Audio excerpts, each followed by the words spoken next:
नमस्कार दोस्तों, YouTube channel max wealth में आपका स्वागत है। आज मार्केट में 3 दिनों के गिरावट के बाद कहीं न कहीं एक रोकथाम हुई है गिरावट की, और मार्केट ने आज कहीं न कहीं से एक रिवर्सल के संकेत दिए हैं। यहाँ से क्या गिरावट रुक गई या और गिरावट होने वाली है आने वाले समय में, इसके ऊपर चर्चा करेंगे।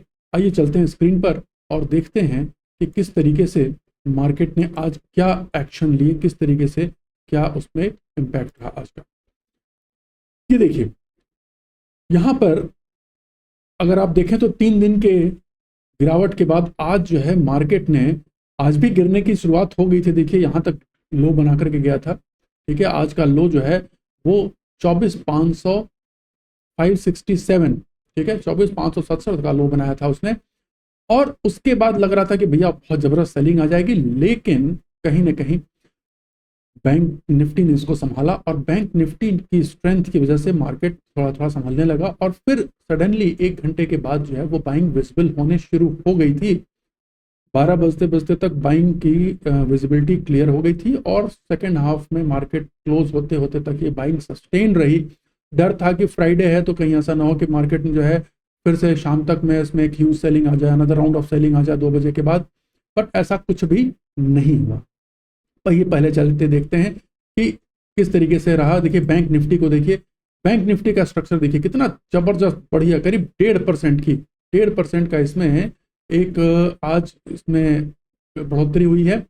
और थोड़ा सा मैक्रोज पे देख लेते हैं कहाँ पर हमारा इंडिया विक्स को देखिए, तो इंडिया विक्स अपना जबरदस्त देखिए आज 2.5% की गिरावट के बाद 13 की रेंज में इंडिया विक्स कोई बहुत ही मतलब हमारे लिए पॉजिटिव कहेंगे, बहुत स्टेबल कहेंगे, बहुत कोई ज़्यादा वोलेटाइल नहीं कहेंगे इसको लेकर के। और डाउ जोन्स वगैरह को देखें तो वो भी अपने ऑल टाइम हाई के पास टिके हुए हैं। यूएसडी आईएनआर जो पिछले दिनों से बढ़ रहा था, बढ़ करके 84.145 चला गया था, वो आज थोड़ा सा कम हुआ है, अभी भी उसमें थोड़ा सा कूल ऑफ होने के संकेत दिख रहे हैं। और यूएस ऑयल में देखिए गिरावट जारी है। तो वैसे तो देखा जाए तो मैक्रो फैक्टर्स हमारे फेवर में है। हाँ, यूएस ऑयल की गिरावट एक हद तक तो सही है, लेकिन बहुत ज़्यादा इसकी गिरावट भी अच्छी चीज़ नहीं है।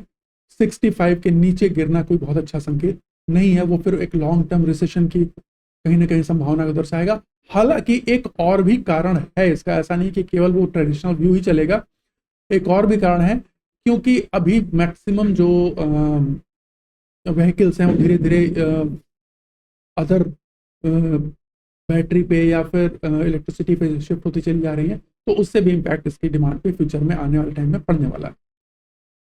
तो चलिए देखते हैं कि निफ्टी में देखिए निफ्टी का स्ट्रक्चर कैसा रहा। निफ्टी में सबसे बड़ी चीज अगर देखी जाए तो निफ्टी ने पहले तो ये आपने देखा होगा कि हमें दिख रहा था कि एक हेड एंड शोल्डर जैसा पैटर्न बन रहा है, जो कि अपने आप में बड़ा ही खतरनाक बेरिश पैटर्न होता है, और वो नेक लाइन टूटने के बाद बहुत शार्प सेलिंग आती है। अभी भी हम नहीं कह सकते कि we are out of the woods. Monday को क्लियर होगा जब हम इस हाई के ऊपर 25,200 के ऊपर बाकायदा बंद हो जाएंगे ना, यहाँ पे जब ये 25,200 के ऊपर बंद हो जाएंगे, तब या तो हम यहाँ क्लोज हों या फिर उसके ऊपर पहुंच जाए तो बहुत अच्छी बात होगी। किसी भी हाल में ये जो लेवल है 25,000 हमारा रिक्लेम हो जाना चाहिए, 25,000 के ऊपर ही क्लोज होनी चाहिए अगर मार्केट को सस्टेन करना है, अपनी इस पुल बैक को, इस गिरावट को बंद करना है तो। ठीक है, अब देखिए हमें दिख रहा है बैंक निफ्टी ने क्या करामात की। बैंक निफ्टी में सर बहुत बढ़िया रहा। देखिए बैंक निफ्टी के स्ट्रक्चर को अगर हम ध्यान से देखें ना, तो यहाँ पर एक मजेदार चीज हुई है, इसका लो जो है ना, इसने हायर लो बनाया है। देखा जाए तो ये लो था, इससे ऊपर का लो बनाया है, जबकि निफ्टी में ऐसा नहीं है। निफ्टी में उसने ऑलरेडी स्ट्रक्चर ब्रेक हो चुका था। देखिए लोअर लो बना हुआ है यहाँ पे। ठीक है, तो साफ साफ दिख रहा है यहाँ पर ये लोअर लो का स्ट्रक्चर बन रहा है, लेकिन फिर भी ये सस्टेन नहीं किया लो, यहाँ से रिकवरी आ गई और ये ऊपर बन रहा है। अब मेन चीज ये है कि मंडे को इसको ऊपर निकल जाना चाहिए, तो Monday is going to be very decisive day, ये ध्यान रखिएगा। ठीक, तो अगर आधे घंटे के बाद किसी भी तरीके से ऊपर आधे घंटे के जो रेंज ब्रेकआउट है उसको अगर ऊपर की तरफ ब्रेक कर देता है तो लॉन्ग ट्रेड हमारे इनिशिएट हो जाएंगे। एक बार जरा देखते हैं कि सारे जो सेक्टरल इंडेसेस हैं उनमें क्या कैसी रही। तो सबसे ज्यादा जो ग्रोथ किया लगभग 2% के साथ वो है निफ्टी का प्राइवेट बैंक। ठीक है, उसके बाद निफ्टी मेटल में भी जबरदस्त डिमांड रही। निफ्टी मेटल में देखिए बहुत लंबे, उसने बहुत लंबा मूव दिया, उसके बाद एक प्रॉफिट बुकिंग आई, लेकिन अभी भी कहीं ना कहीं चाइना स्टिमुलस अभी भी उसका आने वाला इम्पैक्ट हो सकता है निफ्टी मेटल वो और थोड़ा सा पुल करे। ठीक है, सॉरी ये निफ्टी मेटल है, यहाँ पे वो प्राइवेट बैंक का था। यहाँ पर ये निफ्टी मेटल में देखिए प्रॉफिट बुकिंग हुई और उसके बाद फिर ये चल दिया यहाँ से। निफ्टी बैंक हमने देख लिया, निफ्टी फाइनेंस में ये सिचुएशन रही है, निफ्टी फिनसर्व भी अच्छी खरीदारी हुई, Nifty media, Nifty PSU bank. अब पीएसयू बैंक में भी ग्रीन शूट्स दिखने लगे हैं और वहां भी कहीं ना कहीं बॉटम बनता हुआ हमें दिखाई दे रहा है।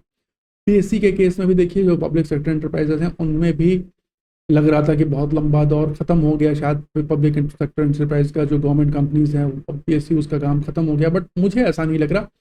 एक लंबे कूल ऑफ पीरियड के बाद इनमें अभी भी जान बाकी है और आगे आने वाले समय में ये इसमें फिर एक रैली आ सकती है। ऑटो में बड़ी शार्प बिकवाली हुई थी, उसके बाद अब सस्टेन कर रहा है। ऑटो में इससे ज़्यादा गिरावट होने की संभावना इसलिए नहीं दिख रही क्योंकि दिवाली का समय आ रहा है और अब यहाँ से फेस्टिवल सीजन शुरू हो रहे हैं, तो वहाँ पर आपके जिनके जितने भी जो वो स्टॉक्स पड़े हुए हैं वो मैक्सिमम क्लियर ऑफ हो जाते हैं और अच्छी सेल होती है। एनर्जी, इंफ्रा, देखिए सब में मतलब over the sector, across the sector इसमें कहीं ना कहीं खरीदारी हुई है। और अगर हम देखें तो देखिए मिड कैप में भी दिख रहा है, रियल्टी में, निफ्टी ब्रॉडर मार्केट में देखें निफ्टी 500 में, तो वहाँ भी हमें दिख रहा है कि वहाँ से कहीं ना कहीं एक बॉटम बनता हुआ कहीं ना कहीं एक जो है रिकवरी हमें यहाँ पर दिखाई दी है। अब ये रिकवरी सस्टेन कब करेगी ये तो देखिए मंडे को कंफर्म हो जाएगा कि रिकवरी कैसे सस्टेन करेगी कि नहीं करेगी। लेकिन फिर भी मेरा ये मानना है कि यहाँ पर एक चीज समझना है, देखिए चाइना स्टिमुलस की जो बात हो रही है आने वाले समय से, अभी चाइना ने अपने बैंकों को कह दिया है कि अब अपने जो उनको जो बेनिफिट दिया गया है वो पास ऑन करेंगे अपने कस्टमर्स को, तो वहाँ की इकोनॉमी में भी हो सकता है स्ट्रेंथ है।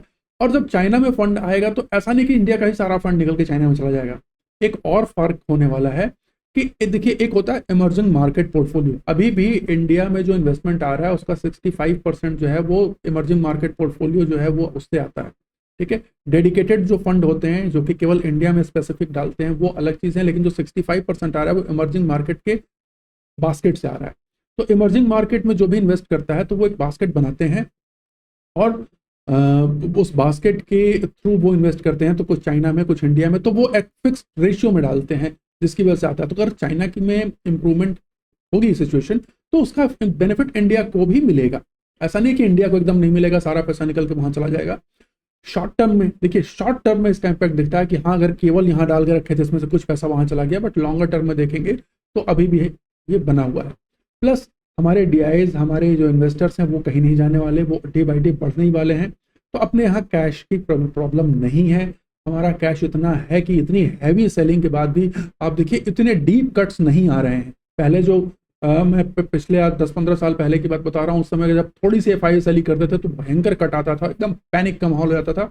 अभी इस समय वैसा कुछ भी नहीं है और आने वाले टाइम में ये दिवाली से हो सकता है कि ये दिवाली की खरीदारी चल रही हो और उसके बाद जो है वहां से एक मार्केट में थोड़ी सी शुरुआत, क्योंकि दिवाली से मार्केट थोड़ा उठना शुरू हो जाता है। वैसे भी कहते हैं कि सितंबर, अक्टूबर, नवंबर थोड़ा सा, सितंबर अक्टूबर 2 महीने थोड़ा सा कूल ऑफ पीरियड रहता है।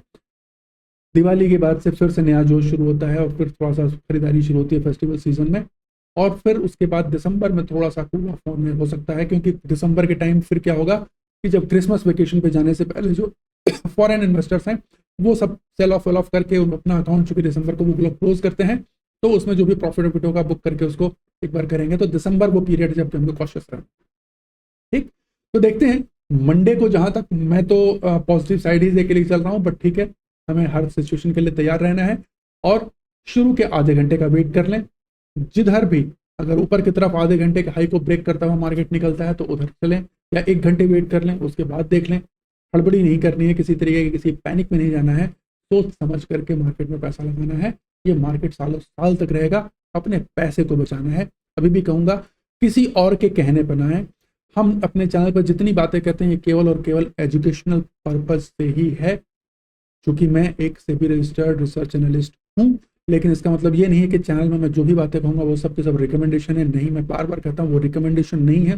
रिकमेंडेशन एक लीगल प्रोसेस है जहाँ पर हम एक एग्रीमेंट के थ्रू रिकमेंड करते हैं किसी को, वो अलग चीज़ होती है। यहाँ मैं केवल और केवल नॉलेज शेयरिंग की बात करता हूँ, तो उसको रिकमेंडेशन ना समझें।